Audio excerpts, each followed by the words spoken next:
રાજકોટ શહેરની અંદર એ division police station વિસ્તારની અંદર આવેલ અબતક પ્રેસની ઓફિસની અંદર 2 તારીખના રોજ એક ચોરીનો બનાવ બન્યો હતો, જેની અંદર આશરે 77 લાખ રૂપિયાને અલગ અલગ સોના ચાંદીના ઘરેણા તથા કેશની ચોરી થઈ હતી તેવી ફરિયાદ નોંધાણી હતી. બનાવ જે જગ્યાએ બનેલો હતો તથા જે બનાવમાં જે કિંમતના સોના ચાંદીના ઘરેણા અને કેશ ગયા હતા, તો તેની ગંભીરતાને ધ્યાનમાં રાખી રાજકોટ શહેર પોલીસ કમિશનર માનનીય બ્રિજેશ ઝા સર દ્વારા તુરંત જ અલગ અલગ ટીમોની રચના કરવામાં આવી હતી અને તે ટીમ જે છે એ અલગ અલગ એંગલથી તપાસ કરી રહી હતી.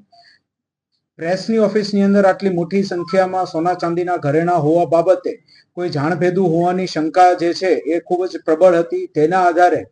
જે જાણભેદુ કોણ હોઈ શકે છે તો તેના વિશે એક ટીમ વર્ક કરી રહી હતી અને તે ઉપરાંત જે છે જે વ્યક્તિ ચોરી કરવા આવે છે તો એ ચોરી કયા સમયે કરે છે ને ત્યારબાદ કયા કયા વિસ્તારમાં જાય છે અને અગાઉ કયા વિસ્તારમાંથી આવે છે તે બાબતે સીસીટીવી કેમેરા અને અલગ અલગ બીજી ટેકનિકલ ઇન્ટેલિજન્સથી સતત તપાસ શરૂ હતી. આ સમયગાળા દરમિયાન રાજકોટ શહેર ક્રાઇમ બ્રાન્ચ એ ડિવિઝન અને એલસીબી ઝોન 2 ની ટીમોને માહિતી મળેલી હતી કે 3 વ્યક્તિઓ જે છે એ શંકાસ્પદ છે અને તેઓ દ્વારા આ ચોરીનો બનાવ જે છે એ ચોરીની ઘટનાને અંજામ આપવામાં આવેલ હોઈ શકે છે. તેને ધ્યાનમાં રાખી તુરંત જ તે ટીમ્સ ત્યાં પહોંચી હતી અને 3 આરોપી જે છે તેઓને રાઉન્ડ અપ કર્યા હતા,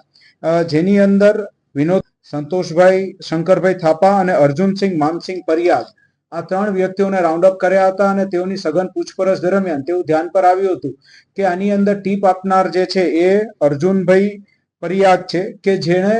જે ત્યાં અબતક પ્રેસની ઓફિસે રસોઈયા તરીકે કામ કરતો હતો આશરે 1 વર્ષથી, અને તેણે ટીપ આપેલી હતી કે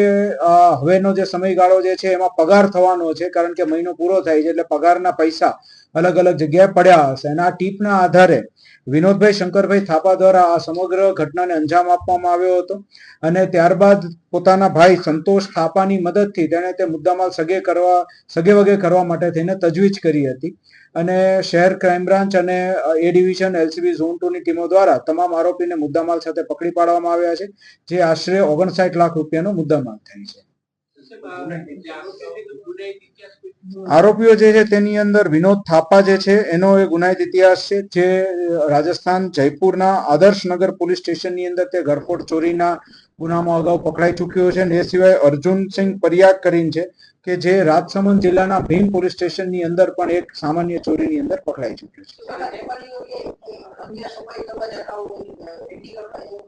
આ જે નેપાળી જે છે તે લોકો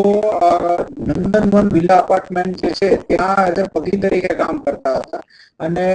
દિવસ દરમિયાન જે છે અન્ય કાચની ફેક્ટરીમાં તે જગ્યાએ કામ કરતા હતા, એટલે અન્ય કોઈ જગ્યાએ રેકી કરી છે કે કેમ અને અન્ય કોઈ બીજી ચોરીને અંજામ ભૂતકાળમાં આપેલો છે કે કેમ તેની પણ તપાસ આગામી સમયમાં કરવામાં આવશે. જે ચોરી કરનાર આવ્યો તો એ વ્યક્તિ છે વિનોદ શંકરભાઈ થાપા અને તેણે જે છે તે લોક તોડીને હથોડીની મદદથી અને ત્યારબાદ અલગ અલગ ડ્રોવર્સના લોક તોડીને ચેકિંગ કરીને અને એની અંદરથી સોના ચાંદીના ઘરેણા અને કેશ જે છે ચોરી કરેલા.